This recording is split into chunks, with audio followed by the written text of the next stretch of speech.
Hi everybody, I'm Pia from Stitches and Scraps. Today I'm going to show you how to crochet the Trinity stitch in rows and in rounds.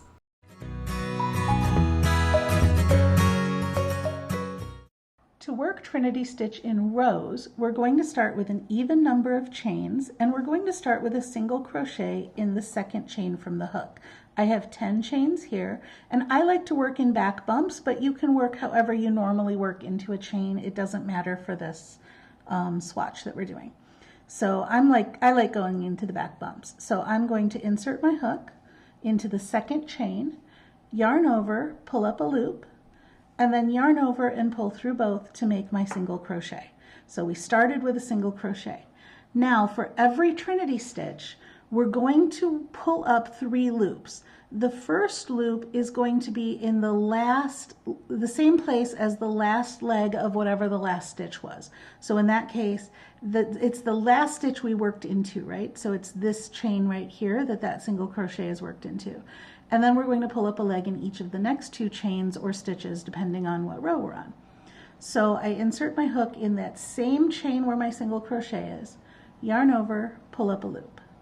And then in the next chain, insert my hook, yarn over, pull up a loop. And the next chain, insert my hook, yarn over, pull up a loop. Now I have 4 loops on my hook. I yarn over and pull through. Now watch what happens with these. These 3 legs will become the legs of your Trinity stitch. This loop will become the top of your Trinity stitch. So there's the 3 legs and then there's the top. So that's the top of your Trinity stitch.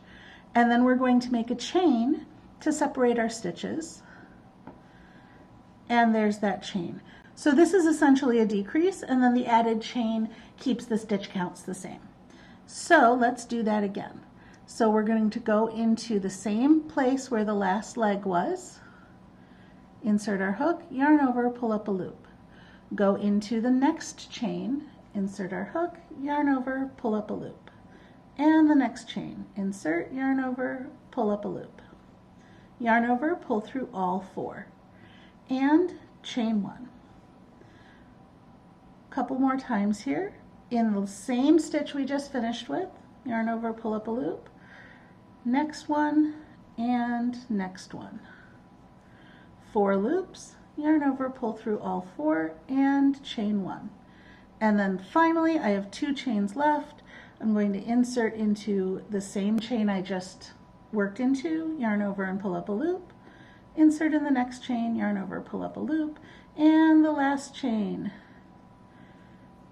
yarn over, pull up a loop. Mine's a little floppy because I don't use a slip knot, which is a whole separate tutorial, but there's my last chain, there's my last Trinity stitch, yarn over, pull through all 4 loops. Now we can't very well end with a chain 1, right? So instead of trying to make a chain 1 at the end, we're just going to do a single crochet into that same last chain where we just ended up. And so that gives us the top of what would be a chain space. Now look at these loops here, okay?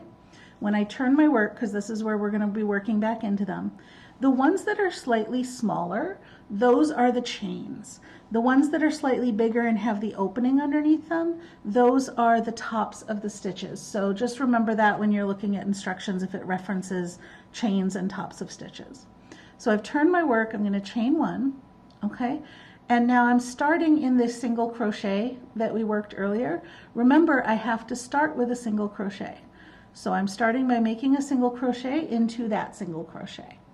Now let's work our Trinity stitches. I go into the same space I just finished with, yarn over and pull up a loop, go into the next stitch, the Trinity stitch, right? That's the top of the stitch, yarn over, pull up a loop, and the next chain space. Yarn over, pull up a loop. There's my 4, and yarn over and pull through all 4. Chain 1 between Trinity stitches, insert in the same place we just came out of, insert in the next stitch, and insert in the next chain 1 space. Yarn over, pull through all 4, and chain 1. And then again in that same space, the next stitch, the next space, yarn over, pull through all 4, chain 1. same, next, and last.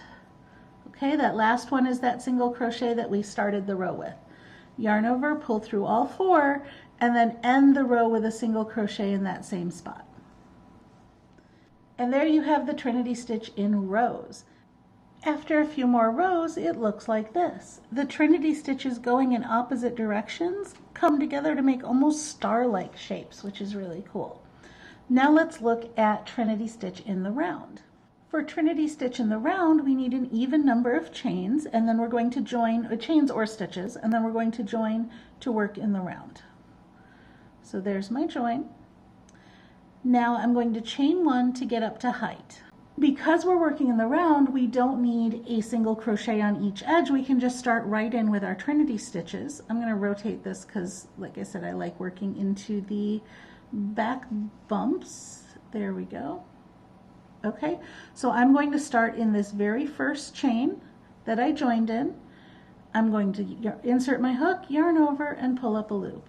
And then in the next 2 chains, insert, yarn over, pull up a loop. I've got 4 loops on my hook, yarn over, and pull through all 4. And chain 1. And then we work the Trinity stitches just like we did in rows. Insert in the same leg as the last Trinity stitch, the same chain as the last leg of the last Trinity stitch. And then in the next 2 chains, yarn over, pull through all 4, and chain 1. I'm going to go all the way around, and I'll show you the fun that happens at the end of the round. I'm ready to do my last Trinity stitch, but I only have 1 chain left to work with. So how am I going to do that? Well, this is where we connect the round at the bottom. Okay, so I've done this chain. We're going to pull up the first leg in the same space as the last leg of the last stitch, just like we've been doing. And the second leg we're going to pull up into this last chain that we have, assuming I can get into it. There we go. Okay, and now we're out of chains. The third leg gets pulled up in the same chain where we joined in the round. It's that same chain that the first leg of this stitch was pulled up into. So now the legs of the stitch, because the legs of the stitches are connected, right? The first leg of one is the same as the last leg of the other. Well, that's going to happen at the beginning of the round too. And if you want to hide the chain 1 that brought us up to the round, I actually like to come in from the front and go in like this over that chain 1 so that it really hides it in there. So now our legs are connected. Yarn over, pull through all 4, and see how that chain 1 got hidden in there? And you won't even be able to see it. Now we're going to chain 1 again and join in the first stitch. And there we have it. That is your first round. Now notice that we've joined into the stitch, so our placement is slightly different when we're working in the round all on the right side like this. And the look will be different too. It'll have a definite slant to it because our stitches are going to be angled this way. We're going to be shifting towards the left every time we do this. So we're going to chain 1, okay, and we're not turning, and that's why we get this shift here. We're starting now in this stitch with pulling up a loop, then in the chain 1 space, and then in the next stitch. So now we're centered on that chain 1 space instead of being centered on the stitch.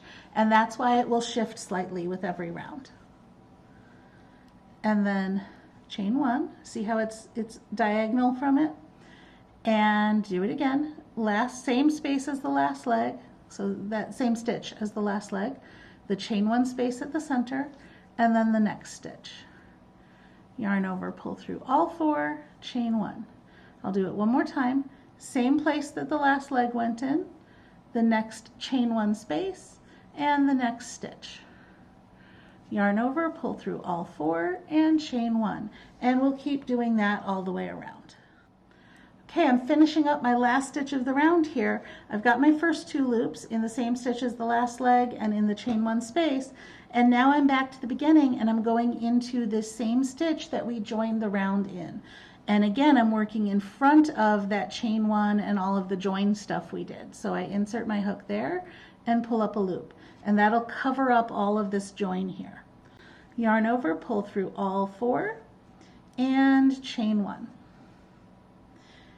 and join in the first stitch. So that's how you work Trinity Stitch in the round. After a couple more rounds, you have this. This is the join where I joined my round, and you can see that it looks pretty much the same as everywhere else. It's got a little bit more bulk to it, but that's it. You can't really see the join that much. And you can definitely see the front of each Trinity stitch with the 3 legs, and it's kind of shifting off to an angle like that. Very different from the way it looks when you go back and forth. You can go back and forth in turned rounds, where after you join, you go back the opposite way, and that will give you a look more like this and still be connected in the round. So to do that, let me take this out. To do that, after you join, you would chain 1 and turn, and you would start your Trinity stitches going in this direction. So it starts with the chain 1 space you just made at the end there, right there, and then goes into the stitch and then the chain 1 space, just like when you were working into rows, and you go all the way around. Your last Trinity stitch will end in the same place that your first one started. And then you do it back the other way. And that will make it not shift because you're going back and forth in rows, and also give you a look more like this one where we went back and forth in rows. So that's how you crochet the Trinity stitch in rows and in rounds. If you enjoyed this video, please give me a thumbs up, share it with your friends, or leave me a comment. You can also subscribe to my YouTube channel for more great videos. Thanks for watching.